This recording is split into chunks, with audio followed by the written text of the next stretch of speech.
himself. Cha, also. Pravayasam, advanced in age. Akalaya, considering. Vishambhatahi, King Uttanapada. Vanam, to the forest. Viraktiha, detached. Pratishtat, departed. Vimrishan, deliberating on. Atmanaha, of the self. Gatim, salvation. So translation, after considering his advanced age and deliberating on the welfare of his spiritual self, King Uttanapada detached himself from worldly affairs and entered the forest.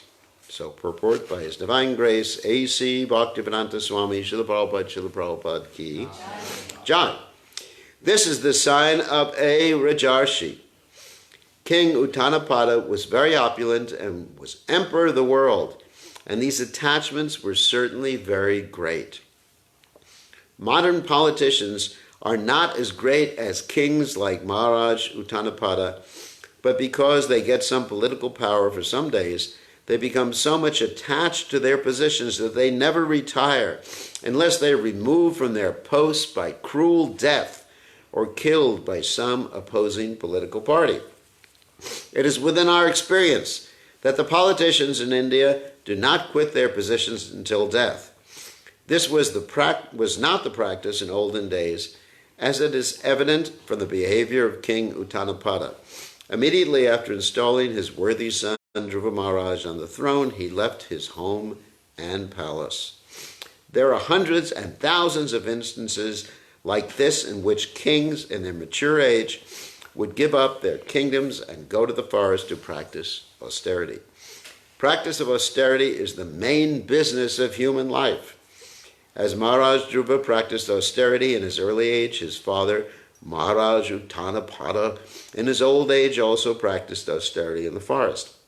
In modern days, however, it is not possible to give up one's home and go to the forest to practice austerity. But if people of all ages would take shelter of the Krishna Conscious movement and practice the simple austerities of no illicit sex, no intoxication, no gambling, and no meat eating, and chant the Hare Krishna mantra regularly, 16 rounds, by this practical method, it would be a very easy task to get salvation from this material world. Thus end the Bhaktivedanta purports of the 4th canto, 9th chapter of the Srimad Bhagavatam, entitled Dhruva Maharaj Returns Home. So, Om Gana Timidanda Shah Gananjana Shalakaya Chakshur Meditam Yena Tasmai Shri Gurave Namaha. So Prabhupada, of course, is making a very indirect reference to someone known as Mahatma Gandhi here. Many of you have heard of Mahatma Gandhi? Yeah. So Mahatma Gandhi was one of the people wasn't fighting actually, he was being peaceful to try to get independence for India. And actually Prabhupada said independence came because of the freedom fighters under Subhash Chandra Bose rather than Mahatma Gandhi, but that's another issue. So Mahatma Gandhi finally got freedom from the British for India. And when he got that, he discovered there was a problem. What was the problem? The problem was that there was this person named Jinnah and also Nehru. Little history for you. Jinnah was the head of the Muslim League, and Nehru, he was like the prime minister in India. And so they had planned to split India into actually three states, because there's East Pakistan, West Pakistan, which now is known as Bangladesh, and there's India itself. And so it was actually, that plan was coming from the British, who wanted to do what we call divide and conquer. Prabhupada said that. Prabhupada said the Hindus and the Muslims were getting along pretty nicely before the independence of India, and then the British, their whole idea is, they don't want us, so we're going to destroy their whole country. So divide and conquer between the Hindus and Muslims, and many, many millions of people died as they were leaving either Pakistan, going to India, or leaving India, going to Pakistan or Bangladesh, etc. So Gandhi was really upset with this, and he was, in his old age, this is what's in reference to the verse, in his old age he was actually executing different austerities to try to get everybody, this was his standard method of trying to get everybody to work together, austerities such as going on a long fast. And Prabhupada also in the Bhagavad Gita talks about, it's interesting, in the Bhagavad Gita where Krishna talks about how one who tortures the super soul by performing austerities on the body, I'm paraphrasing, is called a demon. So Prabhupada comments in that regard that politicians who engage in fasts, it's also demoniac, in order to accomplish their political purposes. So Prabhupada was indirectly referring to Mahatma Gandhi. And then Prabhupada had many other comments about Mahatma Gandhi, saying you can't rubber stamp a Mahatma.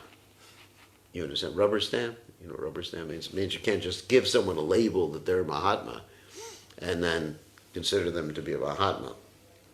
That's like that story of the Wizard of Oz. Anyone's heard the story of the Wizard of Oz? Where the scarecrow, he wanted a brain or something like that, is that right? And they gave him a certificate and then he had a brain. Anyway, so Prabhupada said you can't rubber stamp a Mahatma, because Mahatma nastu mam partha dharma prakriti mashrita. Mahatma is one who takes shelter of Krishna's spiritual energy, bhajan jananya manasho gyatva bhutanam abhyam. He's always worshiping Krishna. So Mahatma Gandhi was very disappointed because of all the disturbances that were occurring in India at that time, the split of India. And he did fasts and tried to get people together. Prabhupada wrote him a letter. He said, now's the time to teach Bhagavad Gita. Basically, I think some of you have read that letter, right? So Prabhupada said, now is the time. You've done your political stuff and, turned out to be a failure because, anyway, politics, really, it's because it's in the mode of passion. Politics is in the mode of passion, friends and enemies. It's ultimately bound to meet with failure because it's not going to create good relationships with people. It's creating relationships of friends and enemies. So Prabhupada said, now's the time to teach Bhagavad Gita. And he said, if you don't teach Bhagavad Gita, you don't renounce everything basically right now, all your political stuff, guess what's going to happen? You're going to meet and end like Mussolini. People read that letter? It's interesting. Prabhupada, this is like 2 or 3 weeks before Gandhi got killed. Prabhupada predicted it. He said, give it up or you're going to be killed. Exactly what Prabhupada is talking about in the purport here. He said, give it up or you're going to be killed like Mussolini. Of course, you probably don't know who Mussolini is because all of you are too young. Anyway, he was in charge of Italy during World War II, and he died, and Hitler died, and all these so-called great politicians have died, no matter how great they are. And another thing Prabhupada said, what they do with the politicians is they erect a statue to them, like Napoleon in France, or even Joan of Arc. Anyone's heard of Joan of Arc here? In France. She was actually I think she was 16 or 17 years old, and she saved France from the British. Anyway, she's a great hero. So they have all these statues, and Prabhupada said that simply the pigeons are passing stool. That's the puja, Imagine, what is the puja for your deities? Well, we have the pigeons pass stool on the deities. That's why Prabhupada said that basically we shouldn't have images of Krishna outside. Because, obviously the pigeons... You have pigeons here? No. No pigeons in the country. Oh, I thought there's a civilized country. Oh, thank you. So anyway, in New York we have many pigeons. Anyway, and Prabhupada said the municipal street sweeper, that means the person with the broom, he comes and he cleans off the statue once a year, and then they do the puja. In India, actually, they put garlands on the statues of their political heroes. They actually do a puja, actually a real puja, like some sort of, no, they don't chant that. But they actually do arti ceremony to the statue. And then right after that, the pigeons go back to their business and do their puja to the statues. So that's really what Prabhupada is referring to here, about his whole interaction with Mahatma Gandhi. And you can read that letter that Prabhupada wrote to Mahatma Gandhi. So, therefore, the politician is enjoined to, politician, leader, king, or whatever position you have, is enjoined to. Instead of counteracting the curse, or trying to counteract the curse of Shringi, he was the young Brahmin boy who had cursed Maharaj Pariksit, he just decided to accept that as Krishna's mercy. Also, there's the story of Maharaj Khatvanga. Maharaj Khatvanga was fighting for the demigods, and the demigod said, ask for a benediction, and the benediction he asked for was, tell me when I'm going to die. And they said, in a few minutes, a few seconds, whatever. He immediately took shelter of Krishna. So you have all these different examples.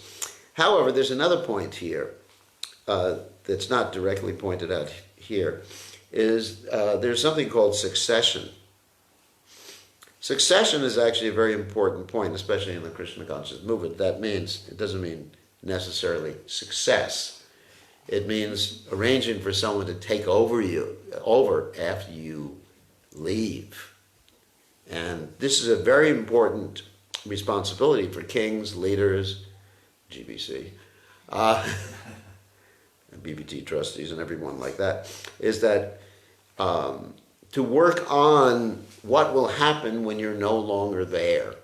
Because generally we're thinking, I'm thinking, I'll always be here. And that, of course, is great illusion. In the Mahabharata, King Yudhisthira is asked the question by Yamaraj, what is the greatest illusion or most wonderful thing in this world? And that is, ahani bhutani gachanti yamalayam. Most wonderful things we see everybody else dying. And what do we think? Not me. Just like in my position, I see someone dying every week. Don't see directly, but I hear about, disciples die. Practically every day you hear about someone terminally ill, dying. Yesterday I met a disciple here, Gokulananda, and he just had another stroke, and he's gonna, most likely, we're not wishing for it, but most likely he'll pass away after some time. We don't know if we'll see him again.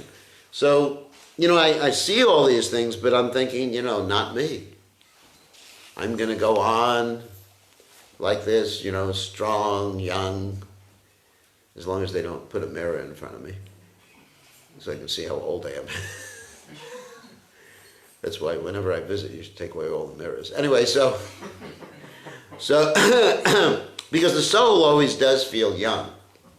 Prabhupada gave the example that when he was by the Yamuna River, the devotees were bathing in the Yamuna River, and Prabhupada first of all said, I don't feel like going in because I'm a little old, and then Prabhupada got the enthusiasm and he went in the Yamuna, because the soul always feels young, at least when you're not identifying with the body.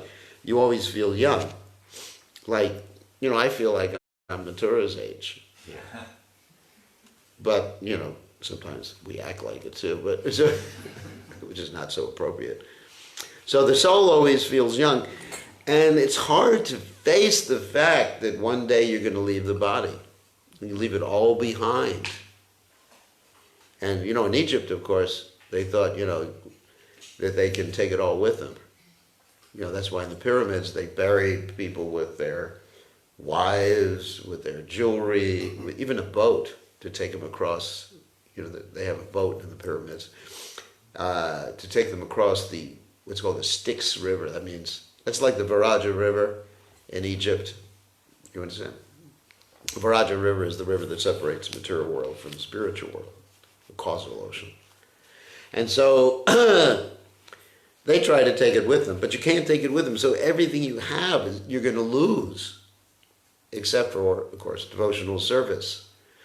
Swapamapyasya dharmasya trayate mahatobayat, right? There's no loss or diminution, but everything else. And it's hard to face that. You know, everything you own, your mobile phone, you know, for sannyasi, it's not wives, but anyway, or family, your mobile phone, your computer, your disciples. I mean, how can I leave like that? So, it's actually quite interesting, this whole phenomena. So, before you can leave to take sannyas or to renounce it, Jai, Shishi, Kandarvika, Giridhari. So, before that, you have to make a plan for succession, otherwise it's irresponsible. It's not that you're just supposed to head for the hills and say, Prabhus, you know, you fight it out amongst yourselves. You figure it out. Succession means you train people up to take over. And that requires a little bit of detachment too. I mean, that's the beginning stage of detachment, because unless you're training, if you're not training people up, you're thinking, you know, I'm going to live forever. I'm going to be here forever. I don't want to lose control. We see this in our Krishna Conscious movement, isn't it? We see that, we were talking about this yesterday. Because this whole question of losing control. What if I can't control things anymore? What will happen? You know, especially in leadership. I'm just speaking for the position of leadership. Some of you are not leaders, so it may be hard for you to relate to the whole thing. But it's thinking, what if I can't control the money, I can't control the devotees, I can't control... and I can't control my body. That's even worse, you know. But guess what? Kalena sarvatra gavira rangnasa. That's the time factor. It takes everything away. So either voluntary or involuntary. So even before renouncing, the point I'm making, before leaving your kingdom or whatever you're leaving your little house or whatever, you got to make plans to do it. You have to be responsible. In other words, you train people up, not just train them up, you let them gradually take responsibility, right? It's not that you go, oh, you give the training, but no hands-on training. It's all just like, what, theoretical. You just take them in the classroom and teach them, here's what it means to be temple president. Here's what it means to be guru. Here's what it means to be sannyasi or leader. I mean, the funny thing is that in the beginning days of the movement, when all of us took responsibility, we had no training. We had to learn on the job. You know, it was interesting. You know, one day I was given sannyas. Okay, you're a sannyasi. And he said, what am I supposed to do? Well, just don't get married. So, okay, you can do anything else? Well, that's great, you know. you can eat tons of mahaprasadam? Yeah. So later on I discovered that eating tons of mahaprasadam was not ideal for a sannyasi either, as I gained more weight. So in other words, there was no training. I mean, that's understandable because there was basically no one to train us when Prabhupada left the planet.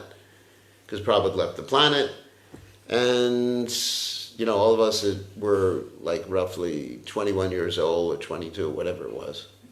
Oh, well, I was 27. I was an old man at that point. And then all of a sudden, you know, you take sannyas at 28. And you're a young kid, you know. Probably everybody except for Mathura is over 28 in this room, I think, pretty much. So, and you become GBC when you're 29, 30 or something like that, and you become guru when you're 33. You become absolute, pure devotee. Everybody's worshiping you when you're 33 years old. I mean, wow. You got it made. Anyway, so there's absolutely no training, no experience, no hands-on, no mentorship, and that's really a disaster. And we saw that happen in the Krishna Conscious movement. When Prabhupada left, you know, there was a lot of disasters and problems. We can compare that to when King Anga left his kingdom. There's an interesting story in the Bhagavatam. That once upon a time there was a king, King Anga, and he was married to the daughter of fear personified, and he had a wonderful kid who was quite cruel, Vena. This kid was really a nice kid. I mean, he used to kill his friends when he went out to play with his friends. You know, he'd come back after playing with his friends. His mother would say, "Where's your friends, Dana?" He said, "I killed them." You better have another friend. You know, it's almost like King Henry VIII, you know. "Where's your wife, King Henry VIII?" "Well, I killed her." You know Henry VIII? You heard of him before? He's the founding father of the Anglican Church. Anyway, so so he'd get a divorce. So Vena was, you know, quite an interesting chap. He killed his friend. So basically, his father, King Anga, got very frustrated with his son, as natural. And he said, "Well, this is a really bad son." But then he was thinking, it's a really good son. Really great son. So because he's so good, so bad. Actually, nowadays, I don't know if you have this here, but in America, when you say someone's really bad, it means he's good. You ever heard that expression before? It's a common expression now. "You're really bad." "Oh, thank you very much." So it means you're cool. That's an old expression. So anyway, Vena, so the King Anga, he thought, wow, this son is giving me an impetus to take sannyas. So he left everything, ran away. No succession for the kingdom. No planning. So at that point, Vena became the king. And, you know, if you have a king like Vena, it's more like some present political leaders in certain countries who should remain nameless to protect the innocent. Anyways, yeah, I can't mention names in class. So anyway, so Vena became the king. It was torture. He was prohibiting the brahmanas from performing sacrifices. He wanted everyone to worship him as God. But he was good in one respect. He kept the criminals down. So he was actually doing a good job, in one sense. So what happened is the brahmanas understood that there had been no plan for succession. And so what the brahmanas did is they killed Vena. They had as they say in French, a coup d'etat. Coup d'etat means you get rid of the state. You know, you turn over your revolution. You understand? Revolution. And so they overthrew Vena. Not by guns or anything, they just chanted some nice mantras, you know, Vena die. Vena died, broke their Brahmin threads, you know how they curse people. And Vena died, but then there was a problem. Also, there was no succession, and there was no king at all, not even a rascal king. And so all the dacoits, they started run around. And there were fires in the cities as they were burning down houses. I saw that actually.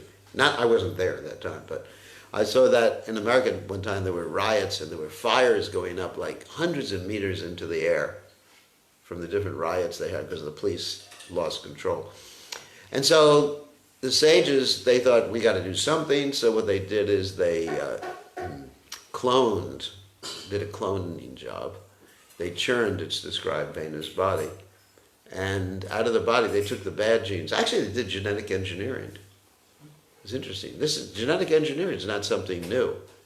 Because in the old days, that was called eugenics, which means breeding people. Actually, that was part of Vedic society was breeding people. Did you know that? Not in a bad way, not like Hitler or anything like that. But they would make sure that the king, his son, the prince, and the king would marry the proper girl so they'd get the proper offspring. Because people had the idea that when you got married and had children, you were serving society. It's not just that, you know, you get to have some an expensive hobby by having children. Nowadays, you know, children are considered an expensive hobby. They're very expensive because they have to go to the university and everything. So anyway, so Vena, so there was eugenics, the concept of breeding. Not that people were seeing like guinea pigs or anything, like you just breed them in a laboratory. But marriages were arranged so that people had the proper type of children. You know, there's different concepts of marriage, pratiloma, anuloma. I'm not going to get into the details. So anyway, so Vena's body was churned. They took the genes out. in the DNA and the RNA through mantras, not through these different machines. They have this machine nowadays called CRISPR. Anyone's heard of that before? No, none of you know about science here. Your whole lives are wasted. So anyway, they have this machine called CRISPR. You can look it up on the internet. CRISPR. You'd be interested in that material. You can look it up, Google it today. And it's a machine where they can manipulate genes, DNA and RNA, and give you a good nose. Not you, but give your children a good nose, a good ear. They get designer children. You can order your children from the DNA laboratory. Pretty good. So, no, it's demoniac. But the sages could do that through mantras. So they actually arranged the genes. They got rid of the bad genes in Vena's body. And they got the good genes, and the good genes became Prithu Maharaj. Right?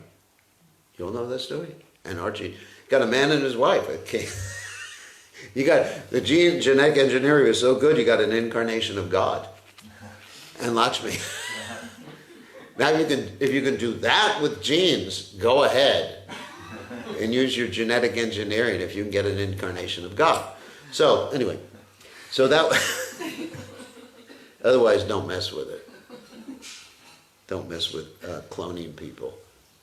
So then Prithu Maharaj and Archie, they took over the kingdom, and of course everyone lived happily ever after in that particular kingdom where you have God in charge. So that's what's called succession. So devotees should be thinking like that too. Whether they're in family life or they're responsible for something in the movement, they should be thinking of the future. Planning for the future. We live at present. That's true. Bhaktivinoda Thakur says, trust no future, however pleasant. In other words, we don't live for ourselves for something in the future, but for our responsible positions. Whether you're dealing with your family, your children, you plan in the future so that they can take responsibility. Very, very important. And of course, in the Vedic system, the children took care of the parents in the future when the parents got old and couldn't take care of themselves. And that means the children have to be trained up properly. There's one story in the Jaiva Dharma where the children were trained up improperly. There was a couple that trained up the children improperly. The couple was very greedy. They they didn't give money to the Vaishnavas. They treated other people like dogs, and they saved all their money. And their children actually became the same as them. Interesting story in the Jaiva Dharma. And what happened is that the children neglected the parents. The parents said, okay, whoever takes care of us the best will give all the hidden money that we have, because we have money hidden in our bedroom. Like they told the children where the hidden money was. And the children said, oh yes, we'll take care of you, don't worry about it. But first we want you to go on pilgrimage to Mayapur. Anyone's read the Jaiva Dharma here? No. By Bhaktivinoda Thakur. So you may be familiar with this story. He said, we'll send you to Mayapur to go on pilgrimage. So they sent the parents to Mayapur to go on pilgrimage, and what did they do? The kids? They dug up all the gold. And the parents, of course, there's a happy ending because the parents realized, those were not good kids. We didn't raise them in the proper way, and they took shelter in Mayapur and went back to Godhead. So there's a happy ending to the story. So the point is, there has to be some nice training of the next generation of leaders, children, whatever it is, or else the Krishna consciousness movement will not continue. And the training means empowerment. That means giving people responsibility, stepping back from one's own power. Power corrupts, right? Absolute power corrupts absolutely. And just allowing people to make their own mistakes. And Prabhupada did the same thing before he left the planet. He empowered the devotees. Even though many of us were not qualified, he still empowered us, and that's how we developed leaders. That's why we had, amongst the Prabhupada disciples, so many leaders, because Prabhupada was concerned with succession. He didn't have enough time to do everything. He only had 11 years since he came to America. his preaching actually started in 66, although he came to America in 65. So he had 11 years until 77. And he did what he could within that short span of time. So that's another point. And the final point is that we have to be ready, maybe not to go to the forest like King Uttanapada did, but ready just to relinquish control over things and be completely absorbed in Krishna's holy names and Krishna Katha, so that at the time of death, we can't go back to Godhead.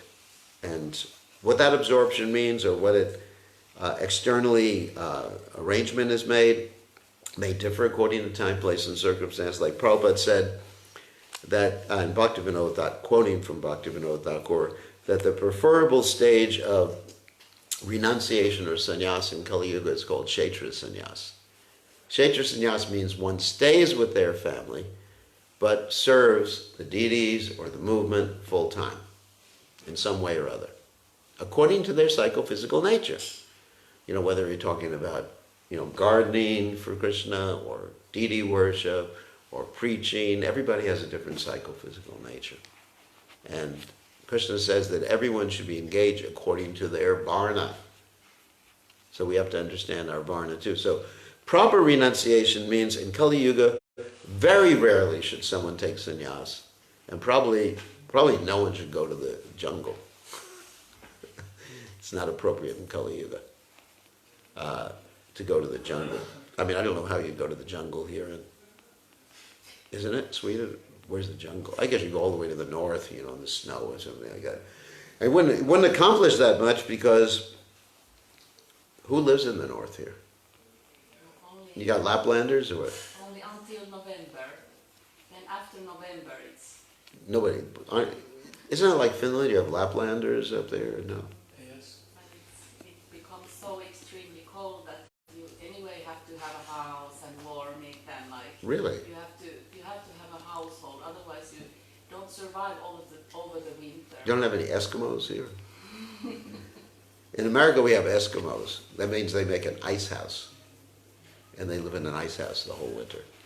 So we should start. So anyway, so that would be the sannyas here in Sweden. You just go make an ice house and chant Hare Krishna. No, I'm just joking. The real renunciation means to accept everything favorable for Krishna's service. This is what anukulena, and then also pratikulena. Reject everything unfavorable. You understand? That's real renunciation. Real sharanagati. Real surrender. Actually, we use this word surrender, but the word sharanagati or sharanam in Sanskrit doesn't really mean the same as the English word surrender. It means to give it means actually to give yourself to Krishna. To give your heart. Just like this word shraddha in Sanskrit, which generally is translated as faith, it actually means to give your heart. Because the word in Sanskrit for heart is shrak. So shrak da, to give. So one gives their heart to Krishna fully, instead of being interested in janmai shrarya shrutashu shibir.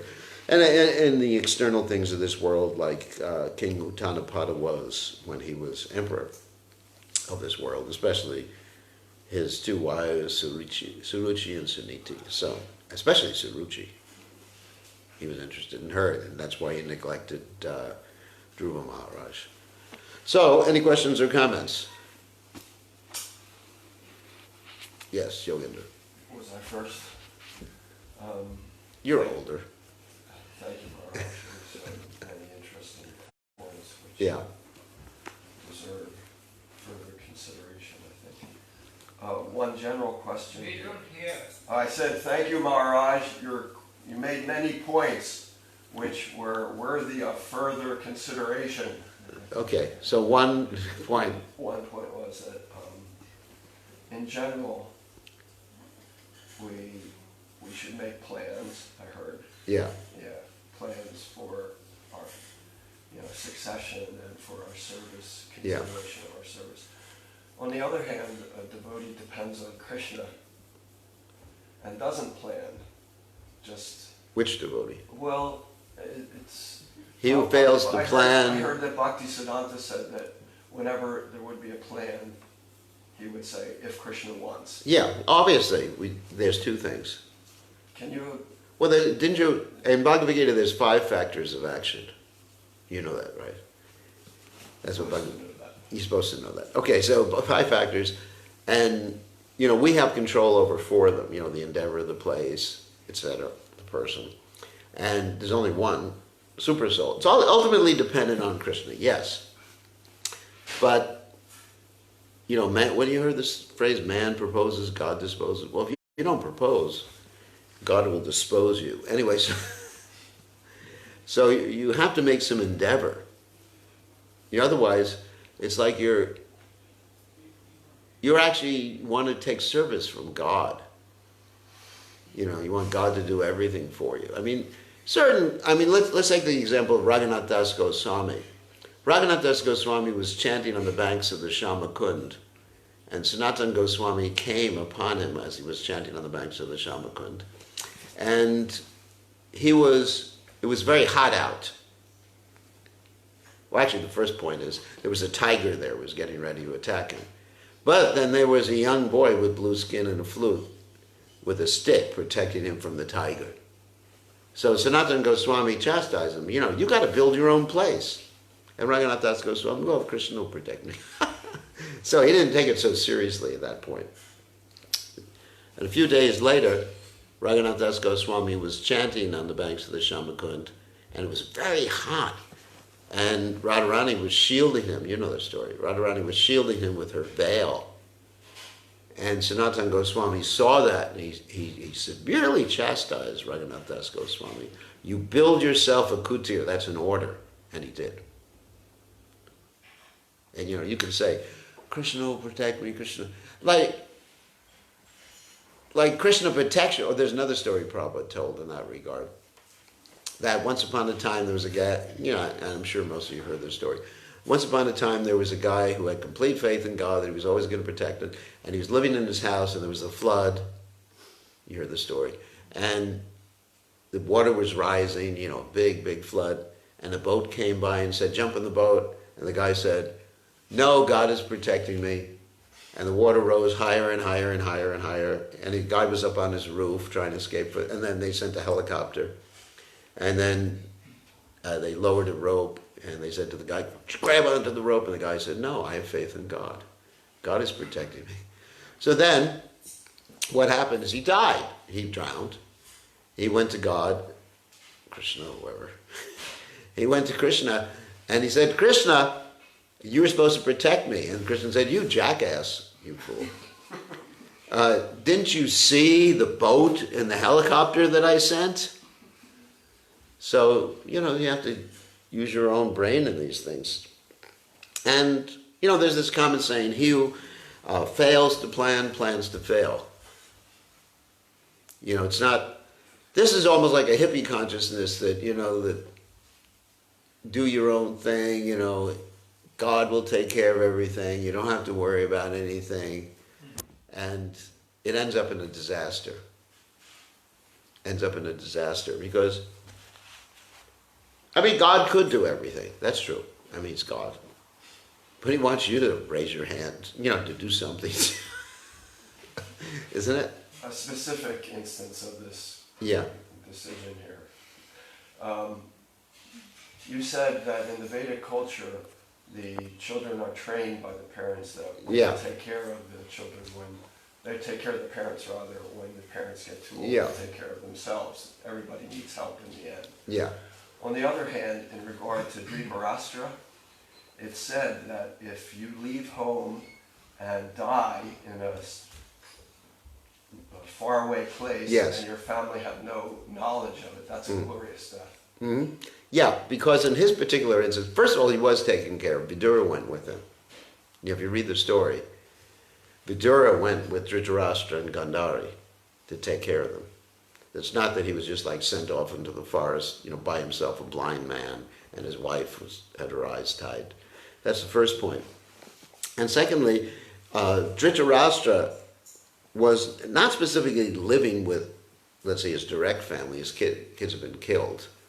And he was living with people who were taunting him. This is described in the Mahabharata, that Bhimsen, who had killed all the children of Dhritarashtra, was continually slapping his muscles like this and saying, "With these muscles, I killed your kids." And Dhritarashtra could hear that all the time. And he was living like a household dog there with people who were not, of course Yudhisthira was helping him a lot, and the other Pandavas too. But he needed to detach himself from this world. And so it's a little bit different with Vaishnava families. And one has a Vaishnava family, the children are Vaishnavas, hopefully, then they'll remind one of Krishna and take care of one.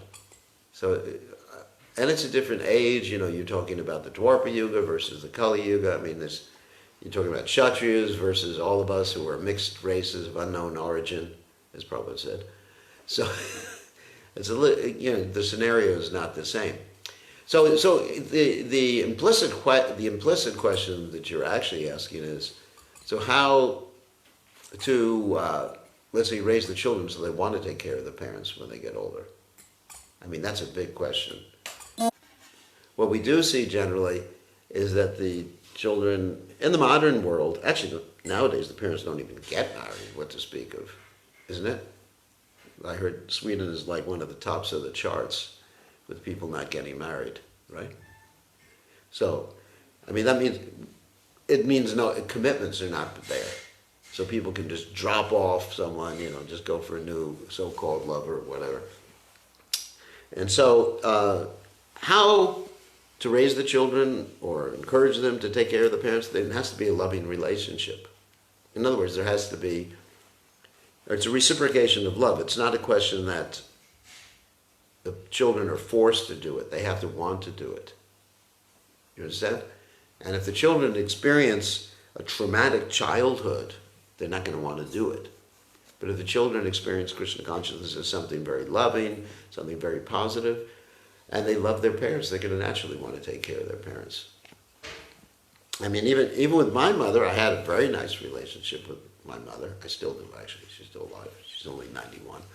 So I offered my mother, I'll take care of you. Make sure you chant your rounds. But she's too attached to her independence. She still drives and swims and everything like that. So she won't give in, but I'm willing because I care for her. She was very loving with me. She struggled to do everything for me, and it was, if the relationship is there, the children will be happy to do it, isn't it? That's the whole point. It's not simply imposed upon the children. It has to come from the heart. Yes. So I think Hare Krishna. Hare Krishna. I think Srini has a question. Yeah. This is how if we do service to the others, and when the children see, then they follow the footsteps of the parents. Yes. Yeah, the parents have to be good examples. You have to show your own example. Yeah, that's true. And the parents have to be very loving too. Because if the parents, if the parents are very loving and serve their parents, then, that's a good example for the children. Anyway, so it's important. It's important because I don't expect anybody just to head for the hills when they get older. You need some old age insurance. And the old age insurance should be the family. And of course the family of devotees too. I've made arrangements sometimes to take care of different devotees when they're getting old. One of my godbrothers, who I mentioned to the devotees yesterday, he's passed away, but he had Parkinson's disease, and his family put him in a government home, and it was terrible.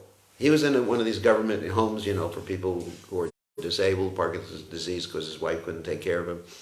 So in this home, you walk into the home, the whole place smells like urine, basically. And he was in a room with someone he couldn't chant, couldn't listen to Krishna, anything to do with Krishna, because the person in the room was, wasn't favorable to Krishna consciousness. So his family wasn't taking care of him. So I just stepped into the whole scene and told the devotees and his wife, he's got to go to India.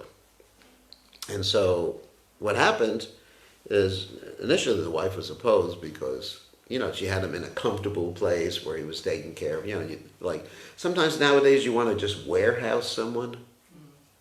Just put them and not think of them, you know, visit them once a week or once a month so you don't feel guilty about the whole thing. Isn't it? I mean, that's what people commonly do in old people's homes. So, but I just didn't accept that, even though, you know, he wasn't my blood relative, but he was my godbrother. So I just kept insisting. Finally, they agreed, and they sent him to India, and they put him up in the Vaishnava hospice in Vrindavan, and 3 months later he passed away. So by my pushing for this, he was able to pass away in the association of devotees, hearing the holy name. Otherwise, it would have been a disaster passing away in such a place. And you know, devotees really have to care for each other. And I have another god sister who passed away in an old people's home in Canada. Some of you may know Padjavali. I don't know, maybe you don't know her. Anyway, she's a Canadian devotee. And she served the mission for many years, and she was just in an old people's home without association. So we have to take care of the old people. I mean, part of Vedic culture, a very important part of Vedic culture, is taking care of the cows, the Brahmins, the old people, and women.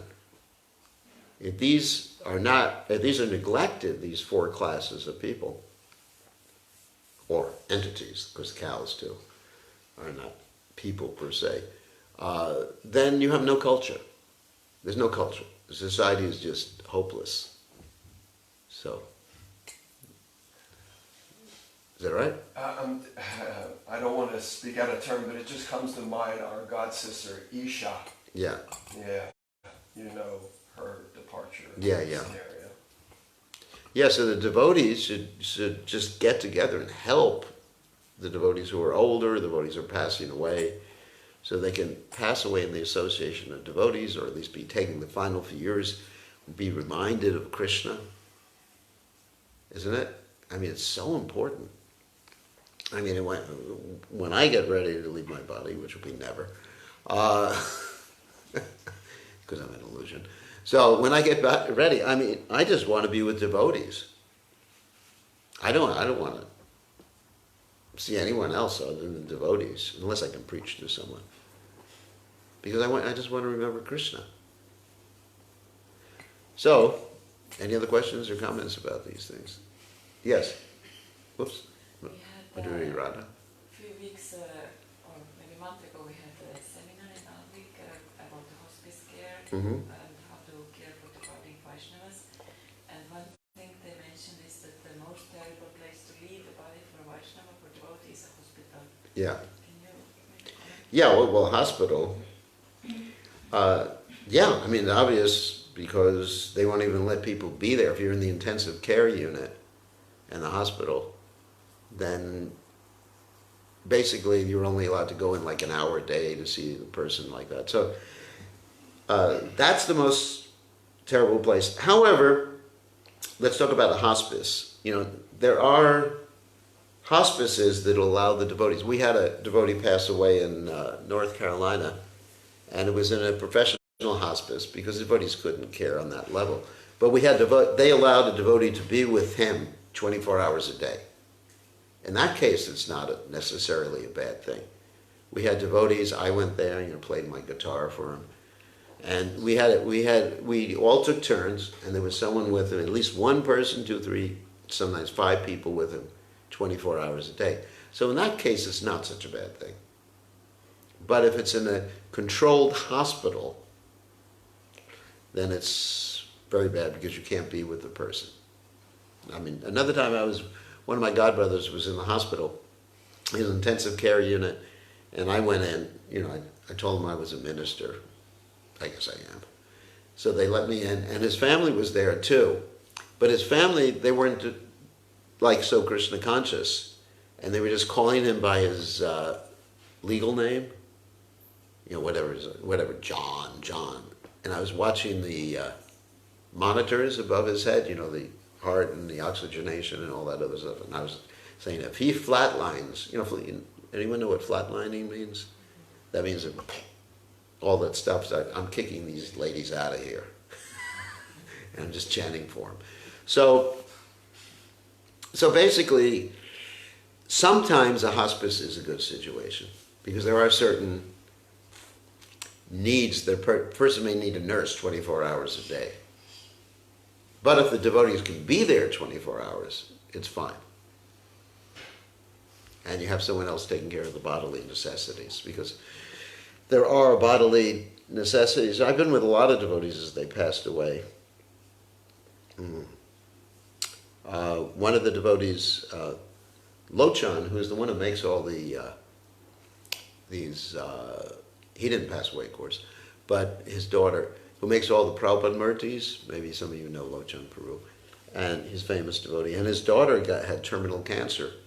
So I arranged that I was there every day reading for her, and I even brought my Giriraj, my Sheilas, with me for her, and helped her leave the body, go through the various stages. Because if you're trained up in terminal care for people, which the devotees should be trained up, there's different stages that people go through. And, the final stage is just like saying, fighting against it. I'm not going to die. And then what you have to do is say, what I do is say, there's something better on the other side for you. You just relax. And after I said that to her, she left her body. And anyway, it's part of life. Actually, it's part of my service that I'm with devotees when they leave their bodies. Of course, I don't cause the devotees to leave their bodies. Hopefully not. So that would be very bad. It would be like the Grim Reaper, whatever. So, it's very important to take care of Vaishnavas. Actually, Vaishnava Seva is one of the important principles of devotional service. And if we can't do it, we're not even cultured with to speak of devotees, right? So, I think we have to end now, because part of Vaishnava Seva is Prasadam, right? Prasadam Seva. Okay, thank you very much. All glories to His Divine Grace. Srila Prabhupada, Srila Prabhupada.